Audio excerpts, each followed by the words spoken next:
waxaana wanaagsan asxaabta qalaba markale barnaamijyadeeni waxaan idin tusayaa xalay intiina badan waxaad i weydiiseen barnaamijka aan soo dhigay ee national ID-ga amase ID-gan digitalka ee maxaa la dhahay laga hirgeliyay wadanka iyo aad isoo weydiiseen bahid badankiinu markaas waxaan idin tusayaa qaabka aad macamase shuruudihin laydinka rabay yaan halkan idinku weydiinaya markaas la socod wanaagsan tusaale marka hore waxyaabaa laydin weydiin doono waxaa kamid ah marka koowaad waxaa laydin weydiinayaa waa inaad marka hore horta ballan online aad ku qabsataan markaad ballantan online-ka aad ku qabsataan kadib waxaad ka qabsanaysaan website-ka halkan idinka muuqda ayaad ka qabsanaysaan id.gov.et ayaad odhanaysaan kadib halkaas ayaad ka qabsanaysaan sms ayaa laydin soo diraya sms-ka markaad gelisaan magaciina warqad baa laydin soo diraya warqadaas waad haysanaysaan warqadaas markay isku diiwaan gelisaan kadib gmailka u dirsada amaba soo print garaysta kadib maalinka ballanta halkaad qabsataan aad u tidhaahdaan halkaas yaa iigu dhow goobta idinkaa dooranaya aad qabsanaysaan ballanta ku samaysanaysaan amaba safarahaad ku dhigaysaan iyo lase biometriga markaas marka goobta la gaadho warqadaas si aad horey baad ugu sii qaadanaysaa si aad hadhow lagaaga hubiyo xogta inay adiga tahay in kale markaad maxaa la dhahdaa aad goobta aad tagtid waxaad buuxbuuxinaysaa xogtaada farahay kaa qaadayaan indhahay kaa qaadayaan xogta ayaad dhigaysaa kadib waxayna siinayaan maxaa la dhahdaa diiwaangelin waxay ku siinayaan warqad bay ku siinayaan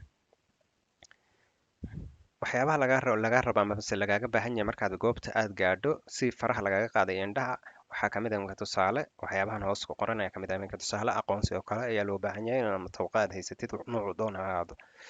laakiin wax caddayn inaad wadanka deganaan dhalasho ama se aad ka haysatid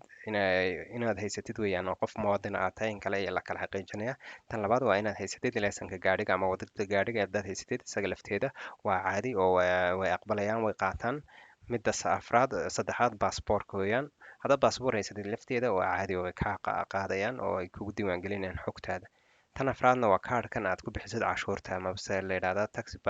payer tag id la yidhaahdo kaas haddaad haysatidna waa caadi way kaa maxaa la dhahay way kugu diiwaangelinayaan oo farihi indhaha way kaaga qaadayaan markaas xogtaada aad hubinaysaa marka aad meesha aadka tagtid iyagu waxay ku siinayaan tablet aad xogtaada ka hubinaysid tabletkaas adigu ku hor yaalla waxaad ka eeganaysaa xogta meesha lagu qorayo inay sax tahay magacaaga da'daada adresskaaga sida loo qorayo ayaad ka eeganaysaa tablet ayaa lagu hordhigayaa iyaguna waxay buuxinayaan waxay ka buuxbuuxinayaan laptop ay iyagu haystaan kadib waxaa lagu siinayaa markay dhammaato kadib aad dhamaysid hawsha xogtaada la buuxbuuxiyo systemka la geliyo databaseka waxaa lagu siinayaa warqad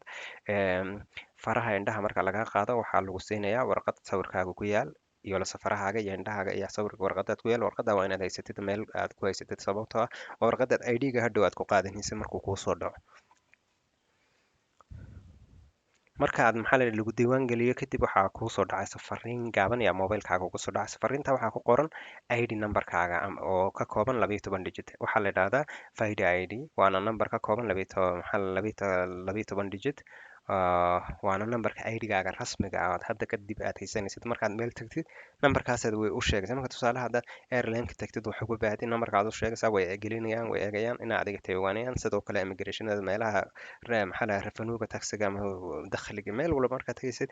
numberka 12 ayaad hadda kadib isticmaalaysaa oo numberkaas waa numberkaaga rasmiga ah oo unique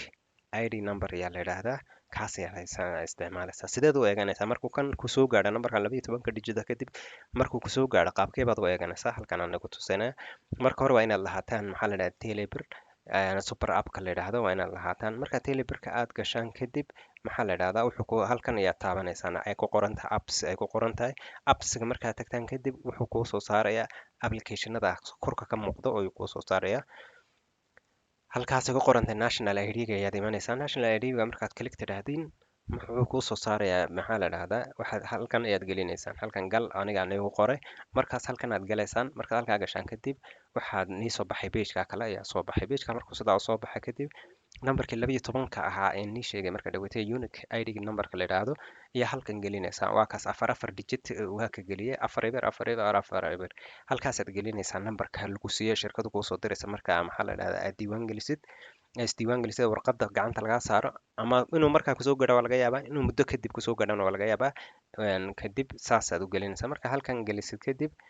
halkaas numberka markaad gelisid kadib geli ID numberkaaga oo aniga halkan igu qori ID numberkaad halkan gelinaysaa markaad gelisaan kadib next ayaad leedihiin next markaad dhahdaan kadib iyuu nii soo baxaya maxaa la yidhaahdaa ID-gaaga xogtiisii inta soft copy-ga marka hore kusoo gaadhay. Soft copy-ga markaad halkan ka eegatid aad hubiso kadib, hadda kadib waxaad sugaysaa in lagu soo waco oo lagu yidhaahdo kaale ID-gaaga qaado. Anigoo process-kan ayaan maray. Waxaan u malaynaa asxaabteeda qaaliga inaad fahamteen. Aad iyo aad baad umahadsantihiin goor walba aad joogtaan. Haddaad wax kale oo su-aalaad ka qabtaan waad soo weydiin karaysaan. Aad baad umahadsantihiin dhammaantiin.